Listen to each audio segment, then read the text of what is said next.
اقرأ باسم ربك الذي خلق خلق الإنسان من علق اقرأ وربك الأكرم الذي علم بالقلم علم الإنسان ما لم يعلم صدق الله العظيم.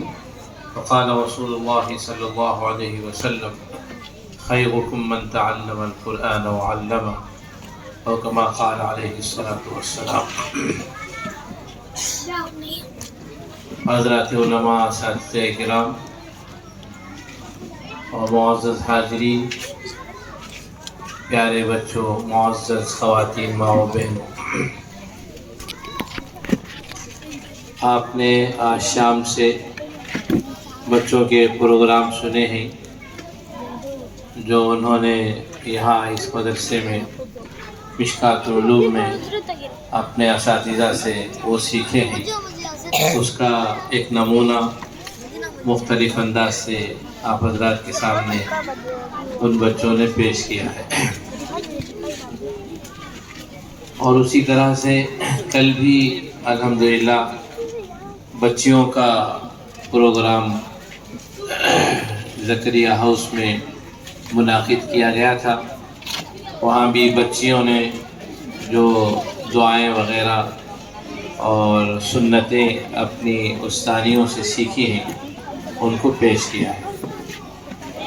بزرگان محترم، بچوں کی تربیت کے لیے جگہ جگہ مختلف انداز سے کوششیں کی جاتی ہیں، اس لیے کہ بچوں کی تربیت اصل ہوتی ہے جیسے ہی ان میں شعور آ جاتا ہے، اور جب وہ بڑے ہو جاتے ہیں تو ان کی تربیت بہت مشکل ہوتی ہے. اس لیے رسول اللہ صلی اللہ علیہ وسلم نے بچپن ہی سے بچوں کی تربیت پر رسول اللہ صلی اللہ علیہ وسلم نے زور دیا.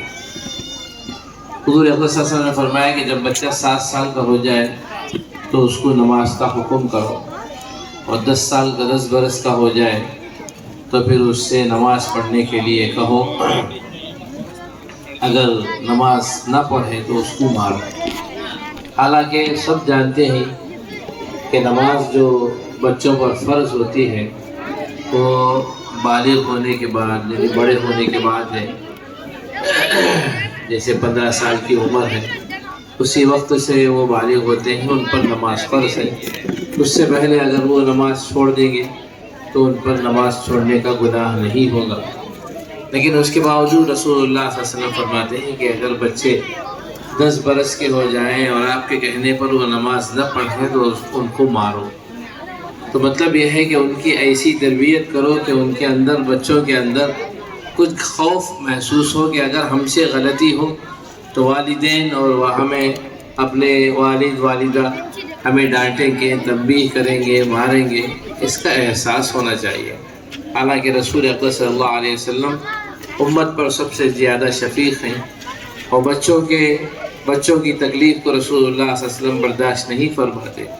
حدیث میں آتا ہے رسول اللہ صلی اللہ علیہ وسلم فرماتے ہیں کہ میں نماز پڑھاتا رہتا ہوں اور کوئی سورت طویل پڑھنا چاہتا ہوں اور اس سورت کو مکمل کرنا چاہتا ہوں، اتنے میں کسی بچے کے رونے کی آواز آتی ہے تو نماز کو مختصر کر دیتا ہوں، اس خیال سے کہ جو بچہ رو رہا ہوگا ان کی امی، ان کی والدہ. رسول اللہ صلی اللہ علیہ وسلم کے زمانے میں عورتیں جماعت میں شریک ہوتی تھیں، تو جب یہاں رہیں گی اور بچہ اگر روئے تو والدہ کو اس سے بے چینی شروع ہو جائے گی، بے قرار رہے گی. اس لیے رسول اللہ صلی اللہ علیہ وسلم بچوں کے رونے کی آواز کو سن کر کے نماز کو مختصر کرتے ہیں. مطلب اس کا یہ ہوا کہ حضور اکرم صلی اللہ علیہ وسلم اتنے مہربان کے بچے کے رونے پر والدہ کو جو پہنچا دیتے.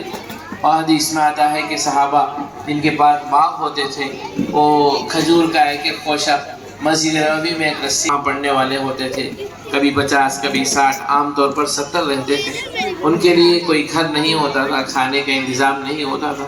جیسے حضرت ابو ہریرہ رضی اللہ تعالیٰ عنہ، خاص طور سے حضرت سلمان فارسی رضی اللہ عنہ، سب غریب صحابہ میں سے تھے. تو وہ اس شاخ سے نکال کر کے وقت ضرورت وہ کھا لیتے تھے. اس طرح سے صحابہ مدد کرتے تھے.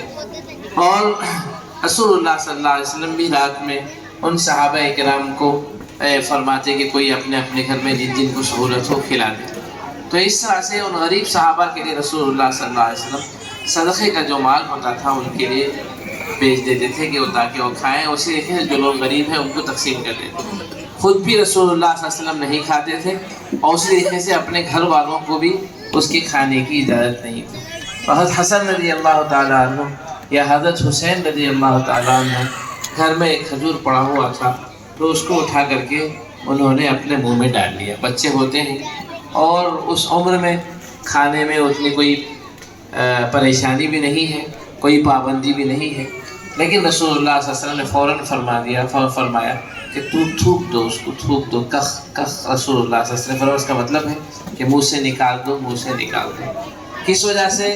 صرف حضور صلی اللہ علیہ وسلم کو یہ گمان تھا کہ شاید یہ صدقے کا کھجور، اس لیے رسول اللہ صلی اللہ علیہ وسلم نے فوراً اس کو منع کر دیا۔ اور رسول اللہ صلی اللہ علیہ وسلم نے یہ نہیں دیکھا کہ نواسا ہے، بچے کی خواہش ہے، وہ ایک کھجور کھا لینے میں کیا حرج ہوگا۔ نہیں، رسول اللہ صلی اللہ علیہ وسلم نے بچپن سے خود بھی رسول اللہ صلی اللہ علیہ وسلم نے بچوں کی تربیت کی اور تربیت کر کے دکھایا، اور بار بار رسول اللہ صلی اللہ علیہ وسلم نے تربیت کے سلسلے میں زور دی کہ بچوں کے لیے صحیح تربیت ایک بہت بڑی دولت ہے۔ والد اپنے بچے کو اور بہت بڑا تحفہ اگر دینے کی خواہش کرے تو بس وہ ان کی تربیت کر دے تو گویا کہ بہت بڑا تحفہ دے رہا ہے۔ حضرت عبداللہ ابن مسعود رضی اللہ تعالیٰ عنہ کی بیٹیاں تھیں، ان کے بیٹے نہیں تھے، تو جب وہ بیمار ہوئے تو جو صحابہ ان کی عیادت کے لیے تشریف لائے انہوں نے ان سے پوچھا کہ بچیوں کے لیے کیا کیا، یعنی ان کے سلسلے میں توجہ دلائی۔ عبداللہ ابن مسعود رضی اللہ عنہ فرمایا کہ مجھے ان کے آئندہ کے لیے کوئی پریشانی فکر نہیں ہے، میں نے ان کے رزق کا انتظام کر دیا۔ صحابہ نے پوچھا کیا انتظام کیا؟ تو فرمایا کہ سورہ واقعہ وہ روزانہ پڑھتی ہیں، میں نے ان کو پڑھنے کا پابند بنا دیا ہے۔ رسول اللہ صلی اللہ علیہ وسلم کی تعلیم ہے، چنانچہ وہ روزانہ سورہ واقعہ پڑھتے ہیں، اور رسول اللہ صلی اللہ علیہ وسلم فرمایا کہ جو سورہ واقعہ روزانہ پڑھے اس کو تنگی اور فاقہ نہیں آئے گا۔ رسول اللہ صلی اللہ علیہ وسلم حضرات صحابہ کرام رضی اللہ عنہم اجمعین کو رسول اللہ صلی اللہ علیہ وسلم کے ارشادات پر ایسا یقین ہوتا تھا جیسے ہمارے پاس خود ہاتھ میں جب پیسے ہوں، دولت ہوں تو ہم کو جیسے یقین ہوتا ہے، اس طرح سے بلکہ اس سے بھی زیادہ حضرات صحابہ کرام رضی اللہ عنہم اجمعین کو حضور اقدس صلی اللہ علیہ وسلم کے ارشادات پر مکمل یقین ہوتا تھا۔ تو عبداللہ ابن مسعود رضی اللہ تعالیٰ عنہ اپنی صاحبزادیوں اور بیٹیوں کے بارے میں کہہ رہے ہیں کہ میں نے ان کو سورہ واقعہ سکھا دیا ہے، ان کو کبھی فاقہ نہیں آئے گا، ان کو کبھی تنگی پیش نہیں آئے گی۔ تو یہ سب تربیت کے ایک نمونے ہیں اور تربیت کا ایک طریقہ ہے۔